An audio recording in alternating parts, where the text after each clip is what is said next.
and historical deep dive into the Percy Jackson series and all of its following spin-offs. I'm Phoebe, a dramaturg and story consultant, And I'm Emily, a classic scholar-ish. and today we're deep diving into Tyson, joined by Daniel Diemer. Welcome, Daniel. Thank you very much. Nice to see you guys again.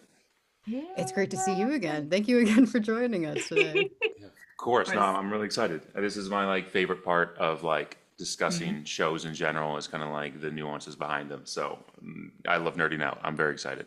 Yeah, we are Perfect. so excited to dive into Tyson with you. Um, Also, we just wanted to start by saying how incredible your portrayal of Tyson was this season. It's a very difficult part, I feel like, to step into because I feel like you have to be so genuine and so earnest, but also believable in that. Like every time you opened your mouth, basically, I was just like, ugh, like just getting a hit with so much. And it was incredible. I cannot imagine anyone else doing a better job. And you truly brought him to life in a way that has made me think about Tyson a lot more than I think I ever have.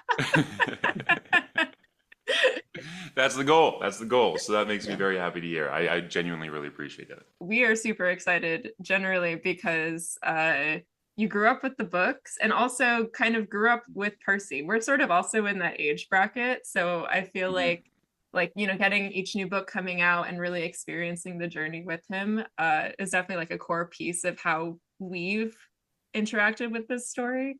And so, as also a member of that club, uh, we first just wanted to ask you, I guess, generally coming into the series, what that's kind of like, but also specifically with the book Sea of Monsters, like knowing you're coming in for season 2, did you have any associations or relationships to any pieces of this book that you carried forward from growing up with it? No, that's a great question. I think in general with everything, when I read through something, I'm really bad with details in general in my life.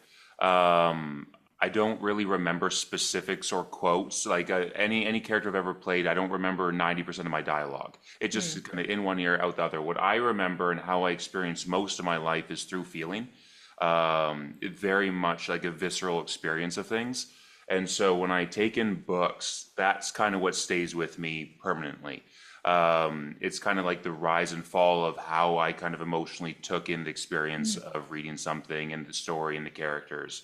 And that stays with me forever. I can remember exactly kind of how I felt reading through the kind of the books when I was younger, in that sense. And so I think that's was like my superpower coming in to Tyson was like I remember exactly how I felt and how he made me feel.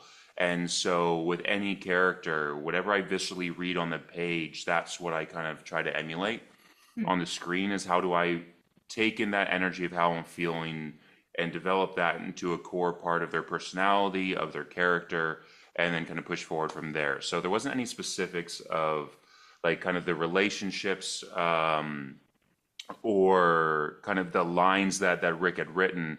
It was more just kind of like how he made me feel and the kind of along the adventure, and kind of the essence of who Tyson was to me when I read it. And so I think that's always the tricky thing with any characters. It's like, hey, the way that I'm going to experience the character is very different from how everybody else is. So when you're kind of going in, there's always the nerves of, especially if you really want to roll, there's always the nerves of, hey, like I know that whatever this experience is for me is something that if I do it well, it's going to be something I'm really proud of on the at the end of the day. But if it doesn't relate to how the people in charge of casting relate to the story, well, then you have no chance whatsoever. So yeah, it was really interesting kind of mix on having such like a background with the books, knowing that they're creating something new, which is both an evolution and an adaptation and a bunch of other things of how they've experienced the books and how that works to put together a TV show, and just being like, okay, well, I'm gonna do the world in the which I've seen it. Also within the experience of kind of where I'm at in my own life. Like I can't go back to me being 13, 14, reading the books and put together that Daniel on screen with the mixer of Daniel and Tyson at that age. It has to kind of come from where I'm currently at, no matter how wrong that could have made it. And so I think I was really, really grateful early in to kind of find something that I felt found seemed really, really honest. And if I don't find that, typically I don't get the role. So that was really nice to find that early on. Yeah. Yeah, that's amazing. Yeah, I can see how also like having that level of emotional honesty maybe with it also really just generally helps, right? Because he's such an emotions forward character. Yeah. Um, and also, you're not just an actor, but also a writer. And I specifically wanted to ask you, like, speaking of, coming into the role as you are now, like, because I know, I think you mentioned the writing kind of came after the acting for you in terms of your sort of career trajectory. Yeah, specifically Um, for screenwriting. Yeah, I mhm. mean, I started off with writing way earlier in my life. Like, I never did really any acting growing up. But I had been writing since I was like 8, 9, 10.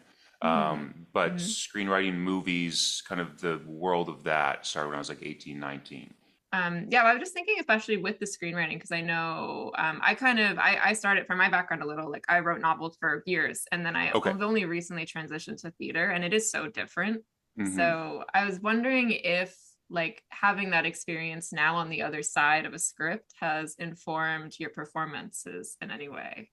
Yeah, yeah, 100%. I mean, it really depends on the role, I think. I think depends on like it's such a difficult thing kind of with these kind of questions because change my perspective and my approach and my techniques completely from role to role depending on what gets me into character the best, what gets me the best understanding of the world. I think if it's not clear on the page, then I'll start to look more at the structure of a piece and see how things are broken down. If the character is the lead, I'll approach it a specific way. If the character is more supporting role or kind of in support of the lead, even if he's one of the leads, it changes kind of the dynamics. It's really really interesting, I think, with Percy specifically, with the world of Percy Jackson Olympians, where again, he's a major part of book two, and then he kind of disappears a little bit. Book three, obviously, comes back. So there's this fully functioning world of like in and out. So but there's enough of something where like the little pockets where we can kind of show up, and then when we come back again, if we don't make enough of an emotional kind of connection in book two, I'm like the rest of it doesn't work because we don't have enough Mm. time spent with Mm. him after that.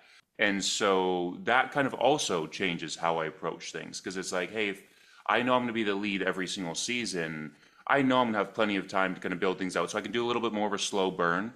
Mm. But with something like this, again, knowing kind of the all-encompassing aspect of that, it was like, okay, I need to make sure that right off the bat, like he kind of just hits you really, really strong with like the full presence and kind of like scope of his personality. And so really, really early on, especially when you were opening up with that like breakfast scene, I was like, the smile needs to just hit the audience like a rock of just like, oh, this guy is like the best, sweetest, cutest little kind of like monster ever. Because if that doesn't work, if you don't just go immediately into loving him, it's going to take too long for you to kind of get into the character. And then from the moments that are needing to hit emotionally later on in the season, on the log when he's kind of like hurt with Percy and then talking about with everything with Annabeth and the prophecy and all of these things, Mm. there's all these exciting moments, but the exciting moments don't hit if you don't care. So it's like, okay, how do we kind of get these big kind of emotional payoffs early enough without forcing anything?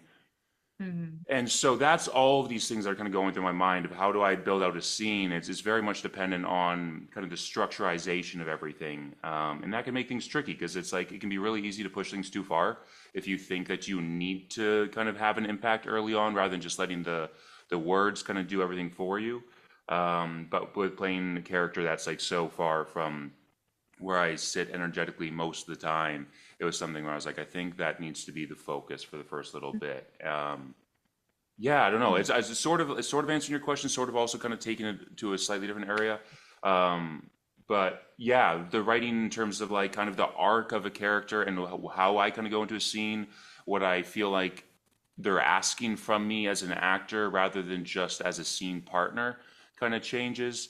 So there's always little nuances to how things go, but honestly, I think the overall product stays pretty similar. I just think that there's a little bit more connective tissue over the course of an entire piece.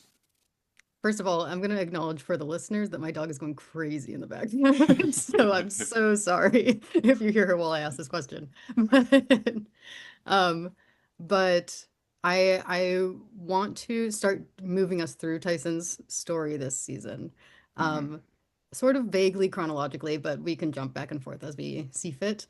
Hmm. But just to start digging further into him, I'll start at the beginning. We know that Tyson was homeless. We know that Sally found him in a shelter Hmm. um, and took him in. So the larger question is who is Tyson?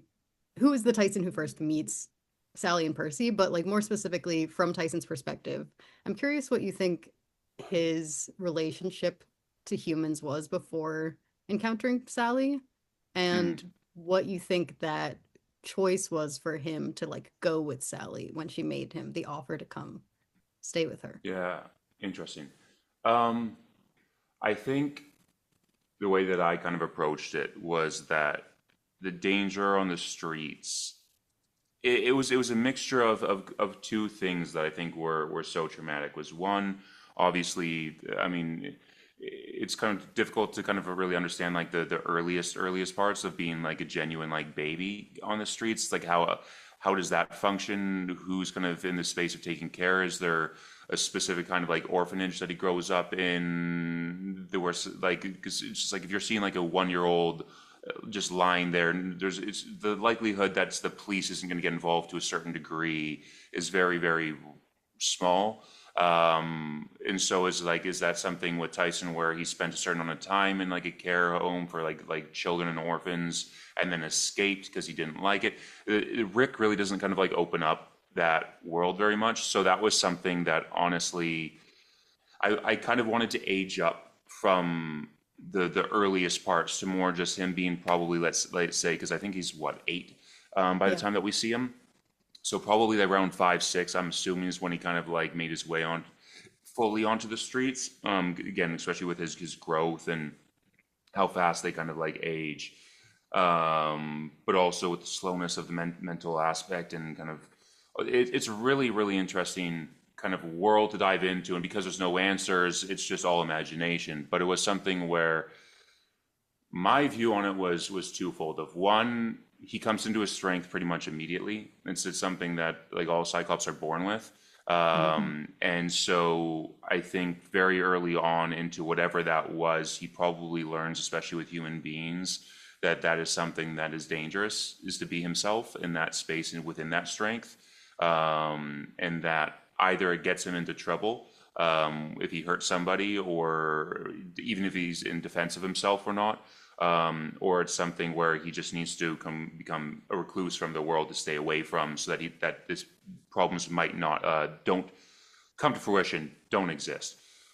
So the monsters for me was something that was more of the focus on that in that regard, especially with human beings in the mist. The fact that there's usually type of, at least what I've seen so far, is there's usually kind of like a distance that kind of gets created between the human monster population, where they don't really interact too much together. Whatever they see is there seems to be some sort of presence that also kind of distances them away, where they don't feel like that's something that they're drawn to. So it was more the monsters where I was like, I think that's where most of the trauma lies.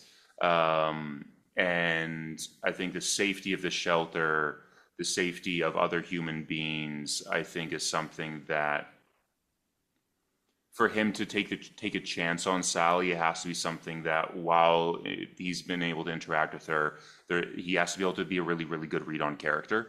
I think when you're in a space of danger, anxiety, stress, especially as a kid, I think you pick up on those things really, really quickly.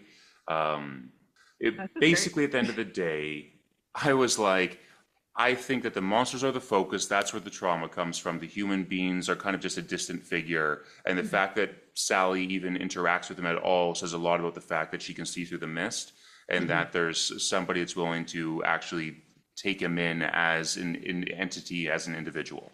So I think my view on it was that there was surprise and delight in being seen. Hmm. Hmm.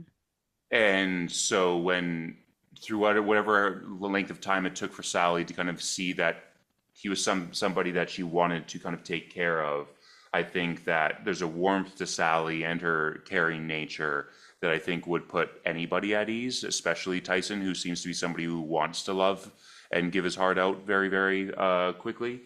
Um, and so I think there's something there where it's just an immediate yes, and a little bit less of a kind of scared kind of trauma response of taking a long time to kind of get there. A lot of the work that we did on kind of like the homeless or street life of Tyson was more so on the, okay, well, what are the kind of like, how do the scratches come? It's like the chance of that being a human being, the chance of them being able to hurt him with how strong he is just really kind of unlikely.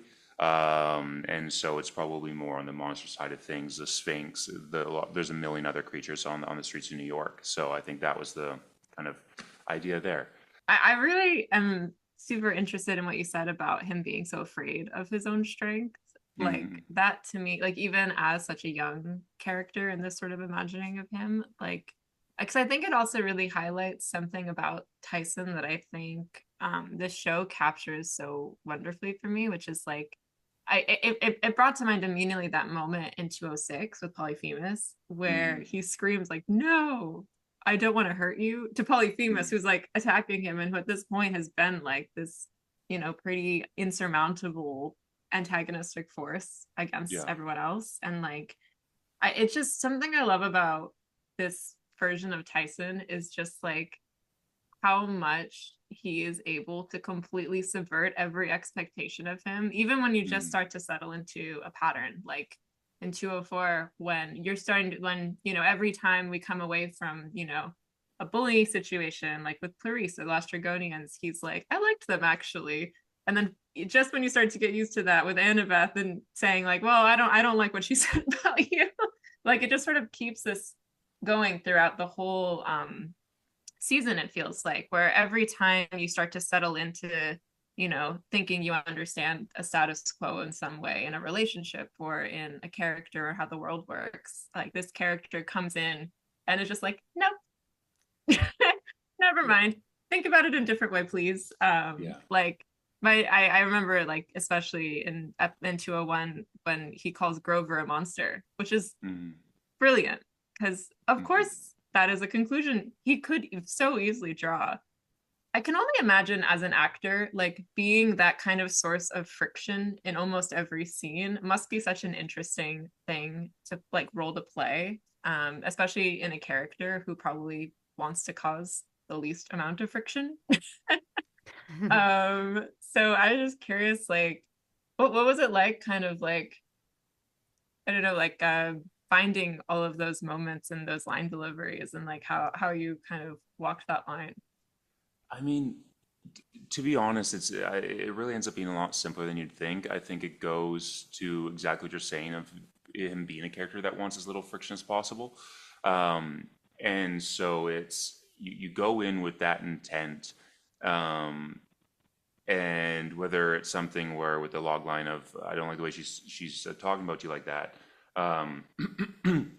it's said in a way that needs to be just fully honest. Otherwise, it becomes passive aggressive and it becomes something where friction is automatically created. And so when he goes in with this purity, I think that it's able to be taken in a way that only becomes a space of conflict or friction if the other character doesn't know how to take it, or doesn't understand what's going on, or doesn't know how to be able to relate and give back a sense of support that they feel like Tyson needs. And so a lot of the onus on that part of things gets put on the other actors.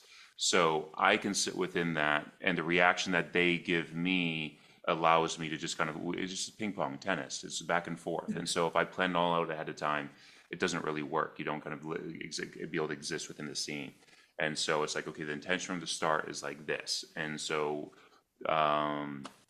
it's like, oh, there's somebody at the door. It's the middle of the night. Percy's left. Okay, amazing. That's somebody that I can talk to that can make me feel more safe. It's we're in the kitchen, and oh, Percy's here. Okay, excited. I can talk to Percy again before we go to school. It's like there's all these different things. That's the initial energy propels the entrance into the scene, and then everything else gets taken with whatever the other actors are choosing to propel their scene with. And again, like you said, I think there's that desire to not be that. So it's like there is a sensitivity there, but he also just doesn't know how to be anything other than honest. So that also makes it very, very specific and very, very clear on the page of like you're not trying to add in a whole bunch of subtext. It's in terms of like hiding anything from the other characters. It's really just like, oh, that hurts, or oh, that's really exciting, or oh, what's going on? It's a lot of confusion, a lot of questions, and so that kind of ends up being the kind of propeller of like these switches that as we go from line to line, rather than having a bit more of a through line with like a kind of like undercurrent that's so different. You get a bit more of a visceral overcurrent that becomes more obvious, which is also why I think he's so interesting. Because it's like you said, there is this subversion of expectations the way as you go along, and it's so obvious because of how externalized all of his internal feeling and dialogue is. It just becomes just like jumps out on the page and on the screen. So yeah, it makes it really, really interesting to play in just how externalized everything is. Is there ever a moment you remember maybe that like a scene went in a direction you weren't expecting? Kind of, obviously the script would be the same, but like, you know, just in terms of the energy that came like bouncing off of what Tyson was doing? Not really. No, I think the kids are so specific in their performances that like you kind of get into the flow of things and into kind of like how they're putting together the characters. And in general, I think like I'm always looking for patterns within the work, and so once I understand how another actor works, it allows me to kind of prep a certain way and be able to make sure that okay, if they're going to be doing this, then if I start with this, we'll probably be able to get to there by the end of the scene. And so then that allows me to kind of connect episode 2 to episode 3. And so when episode 6 happens or 7 happens, then this is going to be the relationship there. So all of that kind of thing. So I'm thinking like 10 steps ahead, 20 steps ahead. Usually, I think by the first day that we started, I was like, okay, if I can do this scene by this, if I can hit that emotional beat there, then it allows us to hit, okay, episode 3, 4, that fight scene. And then, so that's like kind of how I process through things. And it's like, I allow it to be new on the day, but because of how quickly I kind of pick up on actors' patterns, rarely does it surprise me. It's always fun when it does. In this particular project, it was something that was just, again, really, really exciting, amazing every day. They're fantastic young actors. But it was something where it was like very much like the characters that they built were so specific that it was like, okay, I think this is going to go in that direction, and it kind of did. I love what a thinker you are, dude. My team would sometimes say overthinker, but I'm very happy with I was going to say processing. it's giving Annabeth Chase. Okay, Emily mentioned this moment for Tyson where he refers to Grover as a monster, and I kind of want to return to that for a second because I'm very curious about what you think Tyson's relationship at the beginning of this season and the end of the season is to the word monster. Because we've kind of got a couple conversations around it going on this season. We've got like Luke being like, nobody's a monster here. We don't use that word. We've got Polyphemus saying everyone here is a monster. So I'm curious what you think that means to him, what it means to him to be a monster, what his feelings are on that word, how he feels about other monsters that, you know, well, what's his perspective on the monstrous side of the world, basically? I don't think there's any self-judgment there. I mean, that's just kind of what he is, you know? And I mean, I don't necessarily disagree with him with Grover. I mean, satyrs, they're not necessarily like monsters in the kind of darker, evil connotation that we kind of have through history and the Odyssey and all these different kind of like ancient books. But they're definitely not human. And he's not quite spirit either. Like he's not like this nymph or dryad. And it's like, even though there's this interaction in the world, and the relationships are obviously very kind of intermingled, I wouldn't say that he's not one. And so I think that there's this thing of there's good monsters and there's bad monsters. The word itself, I don't think for him has a positive negative connotation. It just is. And I really found that really interesting because I'm very, in my own life, extremely curious around how we as human beings take specific words and put our own ideas on them based off of whether or not we think the word is explaining something that's good or bad. Um, and for example, being homeless or being unhoused, I think is so interesting to me because the reason that we said, hey, homeless is not a word that we want to be using as much anymore is because home encompasses this idea of blah blah blah blah blah, and unhoused means specifically something different. But the reality is that most people are judging the situation. You know, Mhm. most people would say to not have a house or to be homeless is to be in a space of lack or to be in a space of without. And nobody wants to be in a space of lack or without. And so we say that's a bad thing. And so because we say that's a bad thing as a society, all of a sudden the word starts to have a connotation when it's really just descriptive of the situation. And so then we change the language and the language becomes something else. But in 10, 15 years, typically that language changes again because the new word that we use now is the exact same connotation that the old one had. And we've seen that in a bunch of different words over the years. And there's certain ones coming back that we took out for a while, and certain ones that meant something completely different that become meaning something new. And so I've always kind of been very logical in the sense of description and definition really is important to me. I think putting our own emotional space on words and our own emotional kind of understanding of things is inevitable. It's always going to happen. And so I think when I use words in general, I think Tyson's very aware of that. They'll have different connotations to different people based on their own experiences in their own lives. Um, but that doesn't mean that it's wrong. It just means that it's different from your reality. And your reality isn't wrong either, it's just based off of how you've experienced the world. And so that's really tricky in general when you're interacting with people, especially in a public forum. I think that's one of the scariest things about being an actor, is that Mhm. every conversation you have comes from your own experience of life, and you can't control how people take that in. And it becomes something that can be really nerve-wracking if you're hoping to be seen a certain way. If you're hoping to control your image and be like, I want people to love me or like me at all points, then you can never be true to yourself because you're always scared that the truth is going to be something that somebody else is not going to like or be. So you're constantly being performative, being an idea of what you think people want, and you can never be genuine. And so with Tyson, it's like he's the king of being genuine. He doesn't have a Mhm. performative bone in his body. He doesn't know how to be. And so when he takes a look at Monster and all these different things, it's like there's no judgment around that. There's just judgment around the reality. So I guess Polyphemus, yeah, you're a Cyclops, but Cyclops doesn't mean anything to me. Family is connection. Family is support. Family is love. Same thing with brotherhood.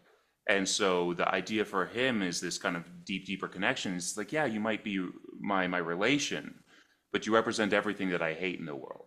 You go with darkness, you go with selfishness, with greed, um, and it's like everything that Percy kind of stands up for, despite his flaws, is this heroism. You know, it's this act of being loving and caring, taking care of one another, selflessness at its core. And so I think with everything, that's where Tyson comes from. He says, well, what is the reality of what's going on rather than the connotations around words and the kind of relationships that people have, the ideas that people have. But he's also not stupid. He's very understanding of where he sits within that. He knows that being a Cyclops has its own kind of connotation, and he constantly chooses to be the best version of that as he can be, rather than allowing those kind of views impact him and turn him into the thing that he's scared of being at the end of the day. So there's this massive bravery along with this incredible emotional intelligence there. Mhm. That genuine existence that Tyson lives is part of why it was so funny to me to watch him attempt to lie to Sally over the phone. Totally, I was like, totally. It's go a fun one to Tyson, I play through. guess. Attempt Yeah. it. That was one of my favorite scenes of the year to kind of be able to kind of do. That was definitely a sleeper hit for me for sure. What an unlikely duo that I love so much. But it's so great setting up book four. So I'm so Hmm. excited to see how they take that and maneuver things, knowing that obviously there's been small changes or big changes, I guess, in that specific relationship as we kind of move forward. But I love it. And Aryan's just like the sweetest human being on the planet, and also like the funniest human being on the planet. Walker is too. Otherwise, I'm gonna get in trouble with the boy. But it's just I have so much fun working with Aryan, so I'm very very excited for. I pray that we get season 4. But that again, assuming the books go like the show, rather assuming the show goes like the books. That scene with Tan in the books is one of my favorite scenes in this entire series. So I'm so excited. Every time this season that I saw Grover and Tyson on screen together, I was like, my pan quest. It's so interesting you brought up like words and specificity also, because I do want to talk a bit more about Tyson and Polyphemus, because as you might have gathered from the classic scholar-ish part of how I introduced myself, I am a big Odyssey fan. Are you excited for Christopher Nolan's rendition, or are you a little bit nervous, scared? Complicated. Oh, we'll see what happens. Love Zendaya. I hear you. Okay. That's the stance. Love Zendaya. That's a good start. It's a good start to love at least one of the actors in the project. Tom Holland as Telemachus? Okay. I get scared whenever, a middle-aged juggernaut of his craft is like, wow, I can identify with the Odyssey all of a sudden. I'm just I'm excited that everyone's excited about it also. I think I don't think it's possible for Christopher Nolan. This is my stance. I don't think it's possible for him to top the Scylla and Charybdis scene in Percy Jackson. No. I think he should just give up at this point. I agree. I think Christopher Nolan should give up in general. I think his career should just he can't stop making beat movies. Percy He can't Jackson. beat Percy Jackson. Yeah. No. What's the point anymore? I think that's a good way of looking at things. I think we should put that as the litmus test for all directors. Is like, hey, if you don't have one of these scenes by the time you're like 45, just give up. It's like, what are we doing here? But anyway, Polyphemus. Yes. Oh, so it's interesting. Okay, well, I guess. Oh, so many directions to go down. Okay, it was interesting to me. It was funny. I was watching your interview with Seaweed Brain and laughing because I was like, haha, they should have called me. I know the Greek. But it's so interesting because the deep dive I kind of went on when we talked about the episode was the specific word for monster Polyphemus uses, because ancient Greek doesn't really have a word for monster. So I think he used the word theros, which I think in the script it would have been theron in a different case. But that actually means prey. It's like a different word for prey. So I was it's interesting again, just, given all you've just said about like word choices and how like meaning shifts and everything. I was like that, and it does kind of follow that in the story too, where it's just like kind of taking these different words and sort of claiming the different pieces of them that just feel the most right in that moment. Well, I mean, it's interesting that he would use that rather than predator, considering his kind of like take on himself. But I think that there's something really interesting in that. And sorry to divulge just for a second, but I mean, I think that there's something that seeing yourself as prey, I think, can give, not in a healthy way, a sense of justice by taking advantage of those that you see as your predators. Yeah. And I think that's a really interesting way of like looking at kind of villains and stories in general. I think that it's rare that villains see themselves as the villain. And I think obviously it comes from their experience and how they see themselves in the relationships. Yeah. And I mean, if you think about what happens in the Odyssey, it was interesting, on a reread of the Odyssey recently, I was sort of sitting there like, you know what? Odysseus kind of is the villain in this part with Polyphemus. Because he just comes into this guy's house, starts stealing his stuff. And then Polyphemus comes in and is like, what are you doing? And, I mean, he does, eat a couple guys and, all of that. But like, I justifiable. Justified. But the story itself is so much about like guest rights and being a good guest that it is a kind of interesting, I think, like flip on that of like, oh, you can't just come here and take what you want. You have to Yeah, actually, respect the rules on both sides. And of yeah. course, we also get the interesting elements of Polyphemus being a son of Poseidon and like kind of Hmm. being this part of this world in a way that I think none of like Odysseus and a lot of the other characters don't see him as initially. And so it was just really interesting to me to see this version of Polyphemus also kind of, I felt like a much truer version to the myth than Mm. actually the one in the books, which was very exciting to me. Hmm. Uh, and just seeing him with Tyson also is like seeing the two of them. And it's interesting to hear you talk about like how different you feel like, or rather how differently you see Tyson and Polyphemus in those moments and their sort of worldviews and like points of view, because I do feel like there's also another universe in which like, Polyphemus could have been the answer to a lot of Tyson's questions about like how he fits into the world. Yeah. But I um think it's like it's answers that come from thousands of years of being seen as the monster by human beings. And I don't know if coming from a jaded point of view, however realistic that's also been, because he's also set up his own reputation. Like you mm, said, it's like when they come and steal, when Odysseus comes and steals, it's like, yeah, there is this eating of the crew. So it's like, okay, well, it's always difficult in that kind of like back and forth of like your response also perpetuates the lie mm, and it becomes truth over time. And so it's like if Tyson comes in seeing Polyphemus as the reality of what he is to expect, then he can never create his own truth. mm, And so I think that the separation from that for him is so necessary. Um, but it is interesting because it's like Polyphemus's reality is also his reality, and there's a reason why he's got to where he is. So I think it's really important for Tyson that he lives within a space where heroes like Percy Jackson exist, where there is this seeking to find common ground, seeking, and I mean, just even to have Sally on board, somebody that lives with her heart at the forefront.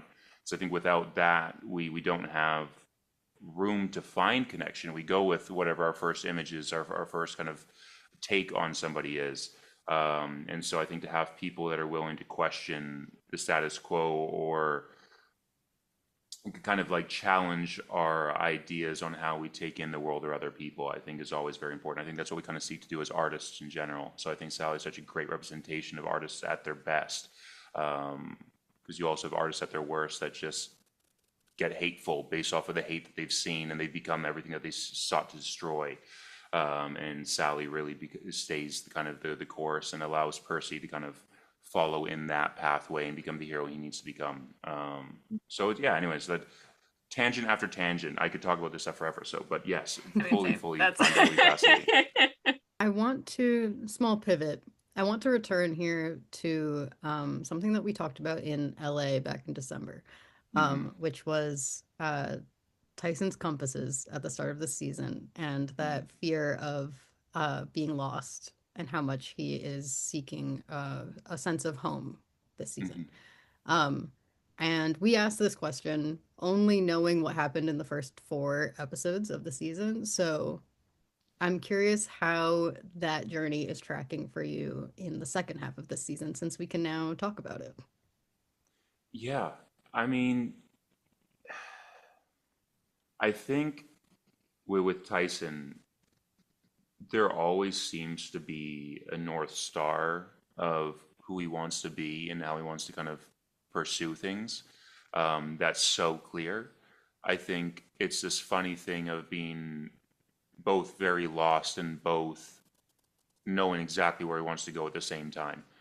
And that I think is such a special part about him is there's so much curiosity, but there's also this innate understanding, and these things kind of collide and clash throughout the whole season. And when we get to this point where Rainbow's kind of taken him in, and he's found the island without really knowing where he himself is going, and so to be able to have a partner in crime that is his source of compass or direction for a moment that allows him to continue with his heart journey with his internal compass is taking him, and there's this alignment with Rainbow in that regard. That's again, obviously, without him, he's lost. He goes back to being lost because he doesn't have the ability to kind of pursue what he feels like he needs to do. And so there's all these like little moments that kind of come that allow him to continue to pursue things in the way that he needs to, and making his way back to camp and figuring out, okay, well, who's my sense of security, who's in my sense of safety when all things are lost, and going back to Sally. And I think that goes back to what I was saying earlier about her being, I think, the sleeper, her kind of hero of the series. Of it's like this is the one that guides our morality as we kind of move forward. And so to be somebody that's such like a pivotal rock for all these characters is huge. And so to be able to go there, and however cute the scene is, I think there's some real depth to that, of him feeling so safe that despite all the monsters that they're kind of interacting with, that this delicate, vulnerable, I mean, and I know she's so strong in her own ways, but being human and not being a demigod makes her very, very vulnerable, that she is the one that I'm going to go to rather than Dad. I think that says so much about how he views her as a parental figure and as one that's present and available. And so there's all these like different things of him, like his goal of finding family, his goal of taking care of his own. There's the sense of being lost also. They constantly interweave with one another. And so I don't know, it's like each scene there's parts of him that are found, and other parts of him are lost, and then he finds those pieces as new parts are found that he now needs to find again. And the people around him are obviously such a big part of him being able to kind of maneuver, but he's always got kind of his like heart on a swivel of figuring out, okay, what's the next direction. And I think that is the thing that kind of leads to what you were saying earlier, Emily, of being able to be subversive of kind of the idea, because it's like the direction is constantly changing, so all these different parts of him are allowed to kind of come out. Whereas if the direction's always identical and the things around him kind of stay the same, well, then there's no like room for this growth or these other elements. And so that was like, again, one of my favorite parts about playing the character was like the writing was so good with Tyson, and being able to take in all these different elements of his past, of his present, and be able to kind of show how they kind of put together this pathway for him throughout the season, as being like the support, this rock for Percy and the gang. And then obviously kind of getting to the final episode and being there for him in the middle of the battle. I mean, it's like his first time kind of being violent, other than Polyphemus, but being like, it's always to save lives. And I think that's something too, where I think coming from the streets, I think there seems to be a real fear of hurting someone. And I think that becomes obviously very evident vocally with his conversation with Polyphemus. Yeah. But the fact that he's able or willing to like smack Luke as hard as he does says a lot. I think it says a lot. Because I think, again, even as me, I'm like, I've been round 6'5" for what, 13 years now. I hit this height at 16, and I was a lot skinnier at the time, but there was still very much this awareness of size and of strength. And I think it was something that I was always nervous about myself, because I was just like, again, I was also very competitive. I played a lot of sports. And a lot of the time, even in team sports, like I didn't play like football where it's like that's part of it. So it was like when in sports that when we're non-contact, it's like, how do I do what I need to do without damaging those around me accidentally? And I mean, I remember my brother, who's same height, but he's like a much bigger build automatically. And he was like 9, 10 years old, sprinting down the field, and like these defenders would come and they'd run into him and they'd just fall over. Like he was just this block of a human being, and they'd get hurt, and they'd start crying, and like the parents would start yelling at my brother, and it was like this. He didn't do anything but stand there, and I feel like that was something that I kind of took into Tyson. Of it's just like this guy with so much strength that he's so scared to use his power, and he kind of, because of how much he loves Percy, he's willing to dive into this like this fear to save him and to kind of take care of those that he loves. And I think that's such a incredible kind of transformation for him as well, in that same sort of being lost and found kind of way, finding himself in a way that feels more honest to who he is, and embraces the monster and the strength, but in a way that is dialed in on the purpose that he feels like he has. I'm so glad that you went that direction with it because Tyson and his like experience of the final battle was literally on my list of things to ask you about because I find his role in it is so interesting to me. Hmm. Because I feel like a part of that conversation that we were having before about like where home is for him, a part of it is like camp and his Yeah. relationship to camp because like he did want to be there so badly at the beginning, but ultimately it's not like where he lands Hmm. and they still haven't quite figured out how to like make a good place for him there yet. Hmm. Um, so I'm still, I think, thinking and thinking forward about like how Tyson feels about camp throughout this story, I think. Hmm. Yeah, I mean, I think for him, like home is not a physical place. Yeah, I think it's the people. And so, despite him missing the people, I think the reason that he's so enamored by camp isn't just the idea of being on a sleepaway adventure. It's the right. fact that the people that he cares about the most are like they see it as home to a degree. You know, I think Percy's yearning to get back to camp, and so if Percy's excited about something, well then it must be amazing. And by the time that he kind of experiences himself, it's like, yeah, I'm like these people don't like me, but most of the places I go, people don't like me. So that's not new. And everything that Percy is excited about here, I'm also experiencing. I mean, the chariot races is just thrilling. You know, I mean, you can see the massive grin that Tyson has as he's kind of going down the tracks. He's like he's on like an adventure with his brother, and I think that's everything that he's ever dreamed of. Um, and so he does like he doesn't see danger in the same way, especially because of how strong he is. For him, it's just I'm part of the group, and it's more of a connective piece rather than something that I think the way that everybody else is experiencing the danger, he experiences it completely differently because he's just like, well, how can I help?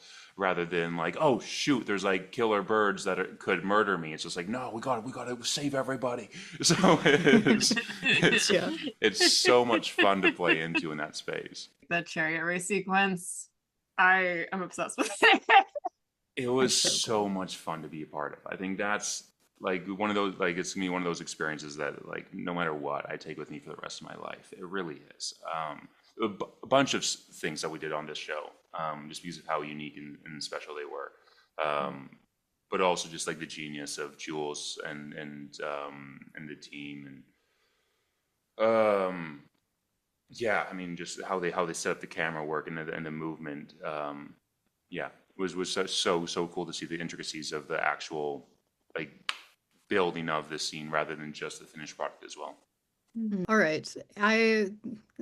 There is a point in these conversations where last season we would sort of nerd out about the books Mhm. with people. And since you weren't with us last season, I think now is the time when we do that a little bit. Is there anything thinking forward that you're particularly excited to see the show handle, whether it's Tyson related or not, from these books? I'm really excited to see Walker's growth with Percy. I think one of my favorite things about the books, as like a young man, kind of like growing up and maturing, was kind of the darkness that he had, and the Hmm. intensity. That's always been something that I've been like a mixture of like very light and very intense most of my life, and um, I found there were so few characters that had both that I could relate to, and I loved how Rick kind of pieced that all together and the passion that Percy has in his defense of those he loves, but also showing how dangerous that can be. Hmm. And I think it's this thing that I don't know, most heroes struggle with is like the as you gain more power, what do you do with it? How do you utilize it? Because I think everybody has their own insecurities, and typically insecurities kind of get brought out in a dangerous fashion or in a damaging fashion. So how do you kind of heal and grow in the direction that you need to go when the world around you is getting even more tense and more scary at every kind of like step.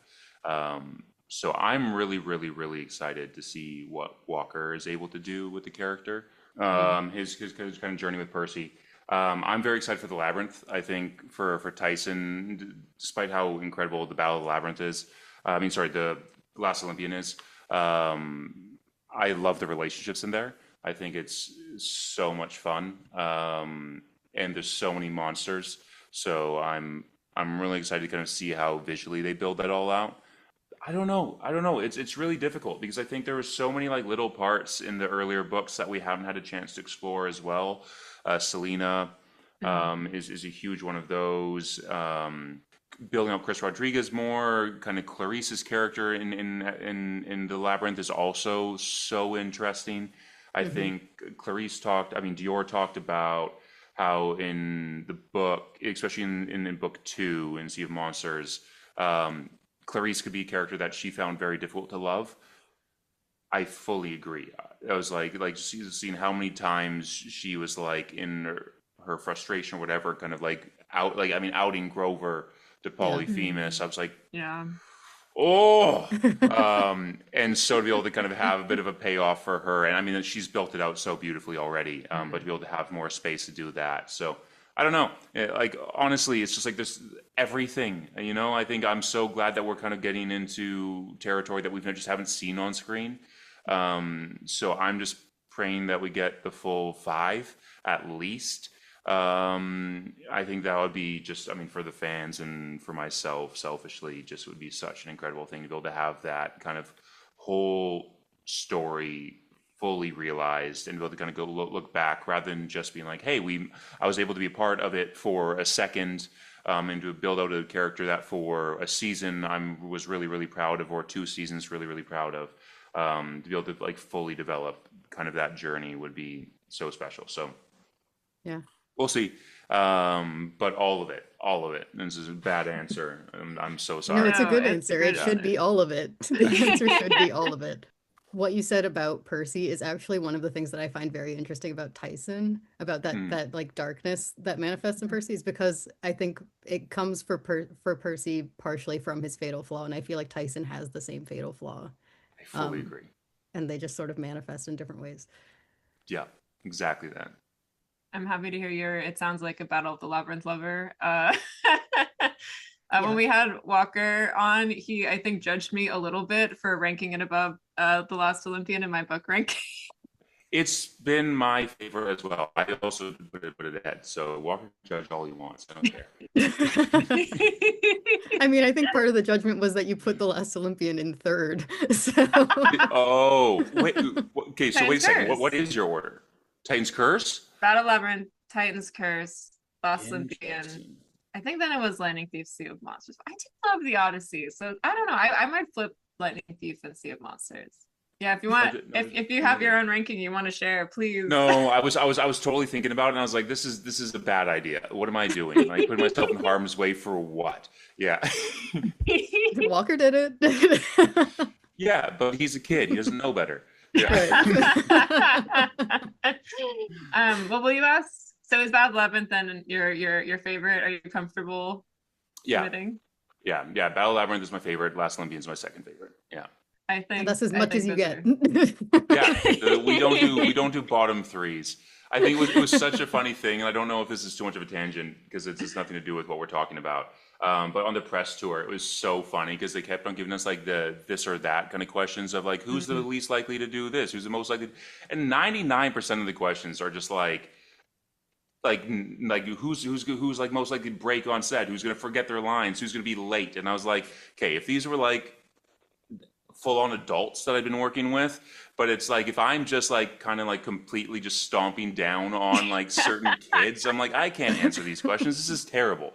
So I've learned my lesson of like, hey, if we're all in the same sphere and I know nobody's gonna get their feelings hurt, then I'm fine to like make fun of my friends. But I was like, yeah, I need to be careful with kind of what type of negativity I bring into the verse because this is too open. There's too many people seeing this stuff.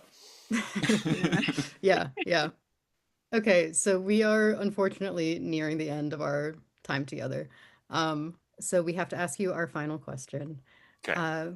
which is taking inspiration from the beads that are given at Camp Half-Blood at the end of every summer. We Yeah. end every episode of the podcast by designing a bead inspired by whatever we talked about in that episode.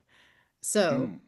if you were to design a bead inspired by your experience of season 2, whether that's the experience of filming it or just of Tyson's story this season, what would you put on it? Okay. I think I'm starting us off with the trident. I have to. Mm-hmm. I think what I'd kind of do to make it a little more artistic is with the compass. I think I'd have the trident as like the hands on the compass, Mm. pointing which direction he wants to go. I think part of me wants to kind of go with the singular eye. And what I think what we could do in that also make it a little bit more creative is a heart as the iris.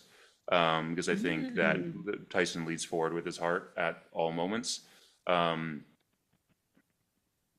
I think there's so many boats. I'm like, which one? Maybe just a tiny little stick figure boat. I think would be important because, like, I mean, the fact that we went on how many? What was it? 5? Obviously, there's changes from the books there because we don't originally get Rainbow off the There's top. Rainbow the dinghy. Right. It was It was dinghy, 4 by the end of 4. Ironclad, right? Right. Yeah. Yeah. Yeah. I think that's the 3 that I'd kind of start off with.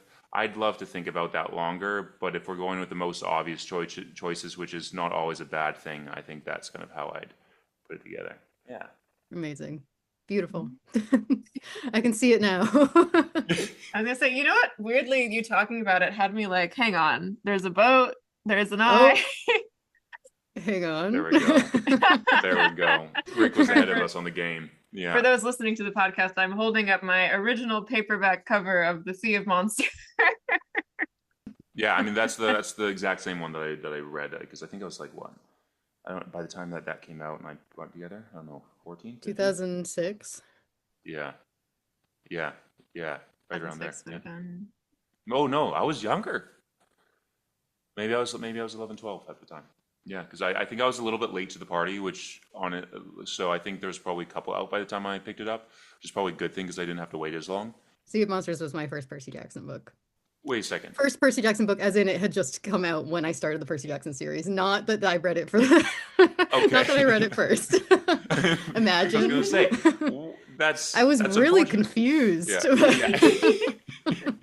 I think there was someone, maybe it wasn't on our episode, but who commented maybe on, I don't know if you met Mike, the third podcaster, but Yeah. he asked his listeners, I think someone commented their first Percy Jackson book ever was like the Demigod Files, like the book of short story.